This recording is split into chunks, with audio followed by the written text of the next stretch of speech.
So, in today's video, I want to bring attention to this honestly insane video that was recently released by a channel called No Clip Game History Archive, and from what I can tell, this channel seems to kind of upload videos in an archival fashion that keeps the history of video games alive. It uploads trailers and never seen before videos about the games that we know and love from the past, and several days ago they released one about Knights of the Old Republic. This video is titled Never Before Seen Star Wars Knights of the Old Republic E3 2001 Behind Closed Doors Demo. Now, how they got this is beyond me, and it's honestly quite crazy that the only new footage of Knights of the Old Republic we have seen over the past 2 years now has been brand new footage of the very first game from 22 years ago. But with that said, it is a remarkable insight to just how much Knights of the Old Republic 1 changed during development. Now, of course, I will give you guys the link to the channel and the video. You should definitely go and watch the whole thing, because it's very dialogue heavy. Because it's an E3 demo, there's a lot of discussion from the developers, and there's a lot of talking about the game in general. And I think it's great to support any channel that does preserve the history of something so prestigious as video games, so definitely go and give it a watch. But in this video specifically, I want to highlight several sections that so stand out to me and just kind of blow my mind at how kind of different their original vision was based on this early demo comparatively to what we got in the final release of Knights of the Old Republic.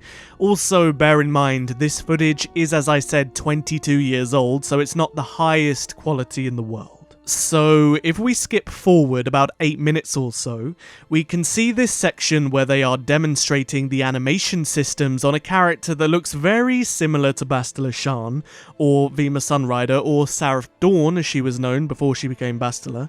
And although I can't confirm this is Bastila herself, it definitely looks to be modelled a lot more in tandem with the original concept art for Bastila than the newer concept art, which is pretty cool. But the most interesting thing here is the smoothness of the animation systems. Now look, I love Knights of the Old Republic, but the game is dated and its animations are at times limited, especially action animations and more idle animations and transitionary animations. However, in this demo, they are showing off kind of how seamless their transitionary animations are. For example, you'll notice things specifically like her kind of bending over and putting her hands on her knees because she's exhausted. There's a kind of dazed or confused animation where she's kind of loopy and shaking to the side. And there's also this like sneaking looting animation where she looks side to side and then she takes something. And I think it's fascinating that they are showcasing this robust animation system, and yet we know that the final build of the game didn't have animations that were quite as clean as this. Now, that's not to say that the character animations in Knights of the Old Republic aren't good, because they were, for the time, pretty decent. But it's just interesting to see how they originally planned for this more, I would say, less stiff and more seamless transitionary animation loop. The exhaustion animation and the looting animation are really quite stand out to me because Knights of the Old Republic doesn't have either of these. There is almost no looting animation that is played in KOTOR. You click a lootable object and you'll just stand there and then the loot screen will come up. And of course in the game, while running or using force speed, you could literally just hold the W key for an hour without stopping your character and they wouldn't react in any way whatsoever when you stopped. And I think little animations like this really could have given the game a little bit of extra, I don't know, life or spice, and it seems the devs obviously felt the same way during the initial production.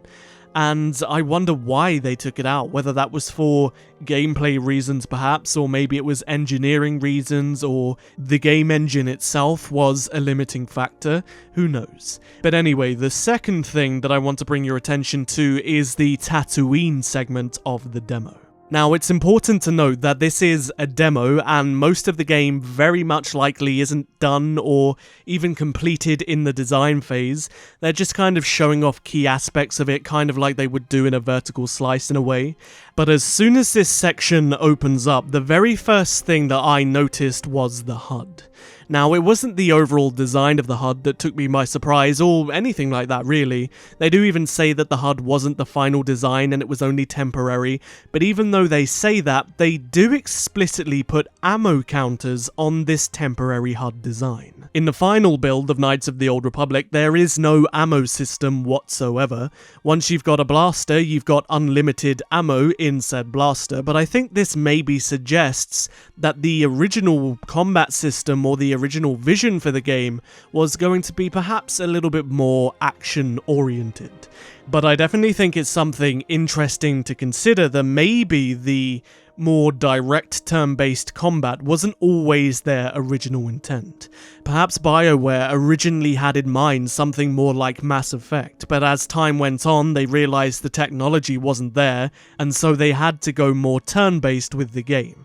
Because, as many of us know, Mass Effect was heavily inspired by their work on Knights of the Old Republic, and Mass Effect mainly came about because of their success with KOTOR and the technological leaps that the generations had between that time, which is interesting food for thought. The next thing that I really noticed in this demo was that you can definitely see the final build version of Knights of the Old Republic's Tatooine kind of shaping up spatially just from this alone.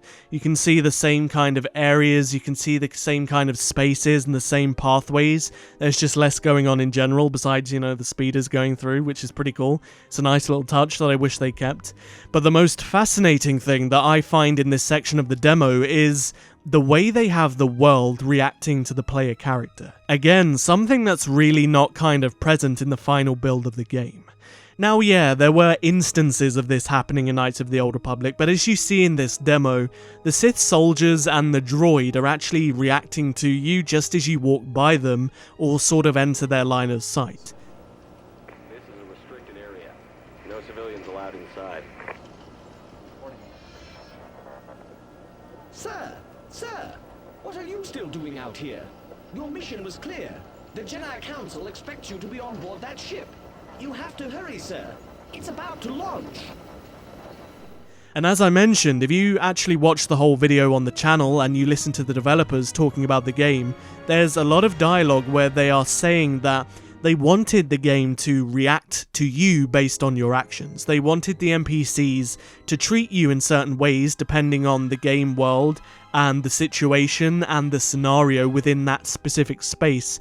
And that doesn't really happen in Knights of the Old Republic's final build, not to any great extent anyway. But with that said, one thing in this demo they are not showing off is the dialogue system, so I guess they didn't have that in place, and I guess ultimately going up to an NPC and then clicking on them was what they decided to replace this with. But even just watching the demo, seeing the way the Sith soldiers kind of talk crap and tell you to move along as you walk by them is immersive. And I actually think it's a shame that they removed this kind of vision from the final game. Now, the final big part of this demo is an entire segment set on Taris, and firstly, it's very interesting to see how different this turned out in the original game. Based on this demo, it seems like the Sith are sieging Taris in some way. They attack the planet, because we see Sith troopers running around blasting the hell out of everything, we see Sith and Jedi chasing each other, and it's very interesting to note that the overarching premise of this kind of demo is actually kind of what the Endar Spire became. In the demo, the Sith are sieging Taris directly and they are supposedly looking for you, and you're running around trying to escape, and the Jedi are trying to lead you to an escape shuttle so you don't get captured. And that's kind of the basis for what the Endar Spire was, so it's interesting to know that they changed this whole segment, and that this was originally going to kind of occur on Taris. And I just find it really interesting to literally see how their thought processes changed as they started to, get really deep into development. And we also see some early models of what looks like T3, so that's pretty cool too. We then get to this sequence where they show a Jedi and a Sith fighting each other. And the narrator goes on to talk about how the Jedi have backflips and special moves, and how they're going to have lots of powers and abilities in combat. And as I mentioned earlier, this could possibly indicate that the gameplay was going to be a little bit more action-oriented, or at least more hands-on. You definitely don't do backflips and flips in Knights of the Old Republic.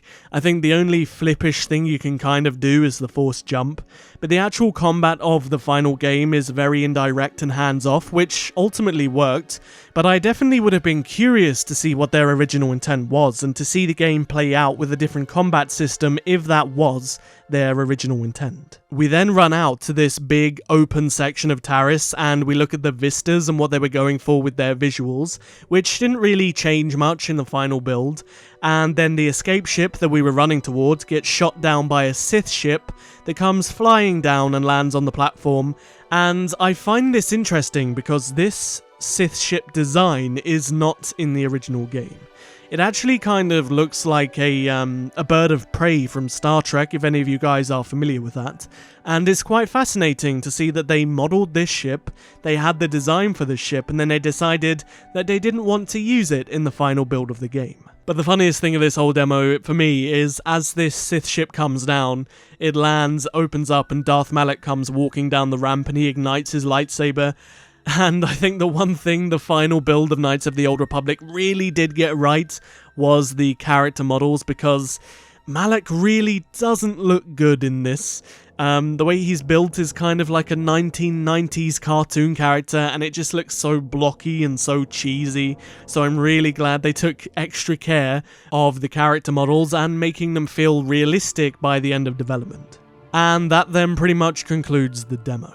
Now, a big credit has to go to, as I said, the channel that does all this video game archiving. I think it's wonderful, and it's honestly insane to me how different this game looked in the early phases of its development. From the way the worlds looked and the models, to the way they had the world react and the unused animations that I think looked wonderful, potentially a different kind of combat system.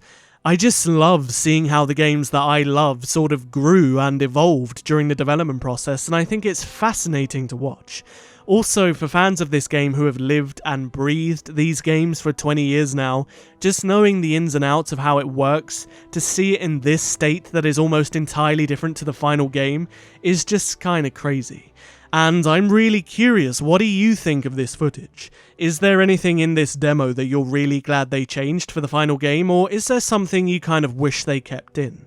For me, I kind of really wish they kept in those dynamic animations and the way the world reacted in motion rather than just at a standstill. Let me know in the comment section below what you think. As always though, if you enjoyed this video, please don't forget to hit the like button. It helps me out a great deal and it really means a lot. And if you haven't, perhaps consider subscribing to join the biggest growing Knights of the Old Republic community on YouTube. Come follow me on social media and Twitter, all my links are in the description below, and I'll see you guys in the next video. But until then, may the Force be with you. Always.